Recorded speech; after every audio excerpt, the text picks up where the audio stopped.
No president should ever have to go through what we've gone through in the first 2 years. It's a hoax, it's a disgrace, and it should never be allowed to happen again. A hoax.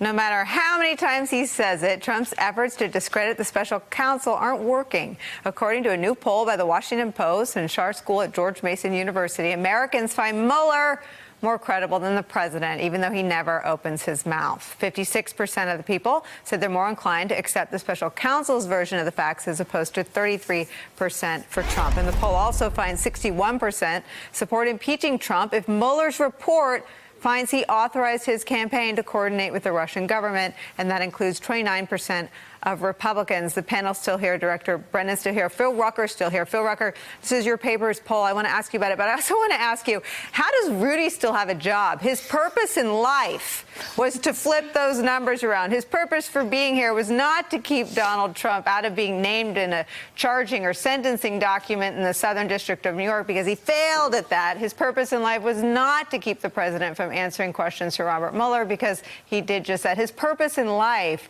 was to make the American people not believe Robert Mueller, and that poll, your poll, shows that he failed. Well, Nicole, just imagine what those numbers might have been had Rudy Giuliani not been the president's lawyer for the last year. They could have been worse. So you could argue the other way around that he's done a great service to the president. But look, his role is actually coming up in his next few weeks. Whenever we get that Mueller report, I think we're going to see Rudy Giuliani play a very prominent public role in trying to defend the president and shape the public opinion around the release of that report eventually, whenever the public and the Congress finds out what Mueller found. You're not surprised to see Mueller's numbers hold up like that? No, of course, because he's behaved himself appropriately. When Mueller says something, he says it in court through Justice Department documents that are backed up meticulously with facts versus what the president does all the time, which is go out and lie and tell, and lie in ways that are demonstrably false. So you can prove that the president lied, and oftentimes Mueller has proved in court that the president lied. Something we mentioned before the break, which is the Senate Intelligence Committee report. I'm not surprised that they came to the conclusion they did. As the director mentioned, they don't have nearly the tools that Bob Mueller has.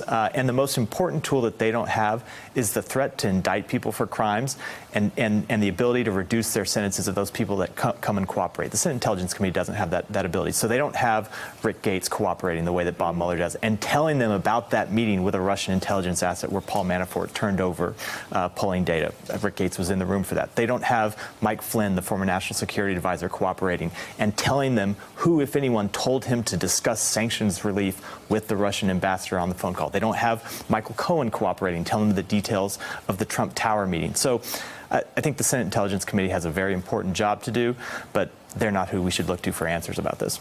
One interesting thing about the Senate Intelligence Committee is that they're looking at least one issue that there is scant public evidence Mueller is looking at in a detailed way, and that is the question of the NRA's relationship with Russia. We've reported extensively on the fact that the NRA has been providing a lot of documents and other materials to the Senate Intelligence Committee. They've had a ton of access to people who are very involved in that relationship, and when their report ultimately comes out, I expect we're going to learn a lot of new information, not necessarily about how the Kremlin was cultivating people directly working for Trump, but about how it was looking at groups like the NRA to kind of shift more broadly public opinion in the electorate on Russia.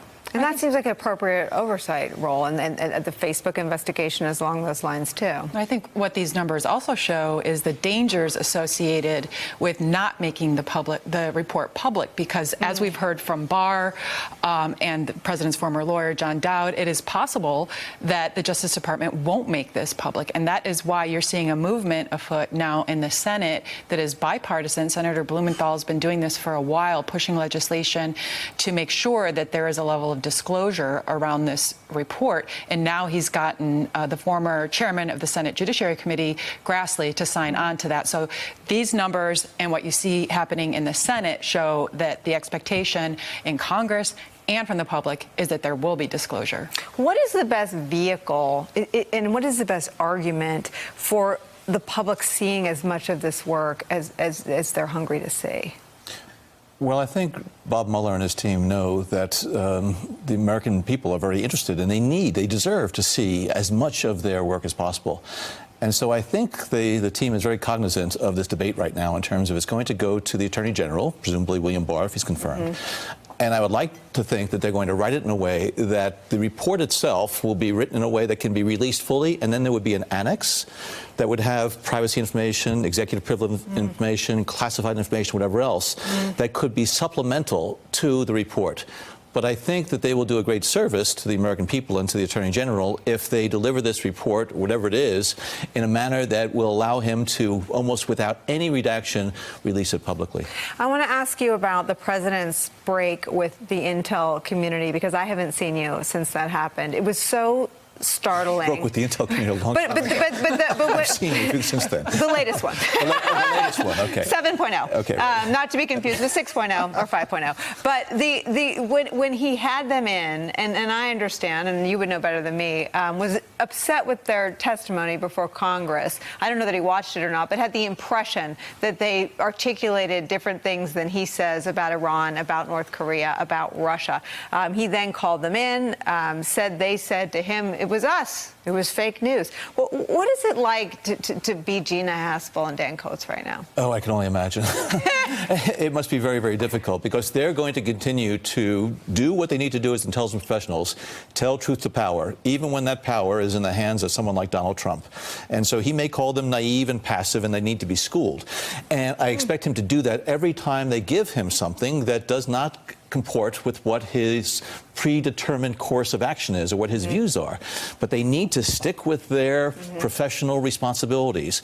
And by doing that and saying it publicly in front of the congressional committees, that's when every man and woman in CIA and NSA and DIA and others are going to say, yes, we're doing the job we're supposed to be doing, and our leadership within the intelligence community is fulfilling its responsibilities, irrespective of the malfeasance of Donald Trump. I asked a former intel official what it's like to live in these parallel worlds where the president doesn't just want to have whatever policy he wants whatever facts he chooses to pursue that policy, as you're describing. And I said, is it intimidating? What is that? They said that when someone like Gina Haspel stands in front of, testifies before Congress or stands in the Oval Office, she has sort of the strength and the voice of every single person that works for her. Can you talk about any insights you have into any sort of wear and tear or anything extraordinary about having her job right now under Donald Trump? Well, I'm sure it is very challenging because she wants to make sure she's going to protect the institution. I think we've seen that Donald Trump will do whatever, not only to delegitimize these institutions, but also try to emasculate them. And I think by her standing up and continuing to talk publicly in front of Congress, as well as maybe giving a speech now and then, I think it's important to her troops to let them know that we are strong as a community and we're not going to let Donald Trump undermine our profession and our mission. Someone's emasculated. It's not her. It's Donald Trump. Right. I think when you take the facts and you stand behind them, the sort of consensus opinion of the entire community, it's a stunning rebuke of his sort of fact-devoid governing style. So I find it mind-numbing we're actually comparing the numbers of Donald Trump with somebody like Bob Mueller. Bob Mueller, whose integrity, ethics, principles, and honesty far surpass Donald Trump's. Donald Trump would have to climb a very, very tall ladder to shine the bottom of Bob Mueller's shoes. I don't know if we can top that, but I'm going to let you try. I think it's important not to overlook the significance of Dan Coats and Gina Haspel being the two people who are, very visible in the intelligence community right now. Even though Coats, of course, has a long background in politics, long lifetime Republican, my understanding is that senior leadership at ODNI is very comfortable and happy with the role that he's doing there, with the way that he's kind of protected the institution from the White House, has been willing to be something of a buffer for them. That's really significant, and we probably won't understand the significance of that for some time. All right, someone will write a book about it, maybe one of you. John Brennan, thank you for spending some. Hey there, I'm Chris Hayes from MSNBC. Thanks for watching MSNBC on YouTube. If you want to keep up to date with the videos we're putting out, you can click subscribe just below me or click over on this list to see lots of other great videos.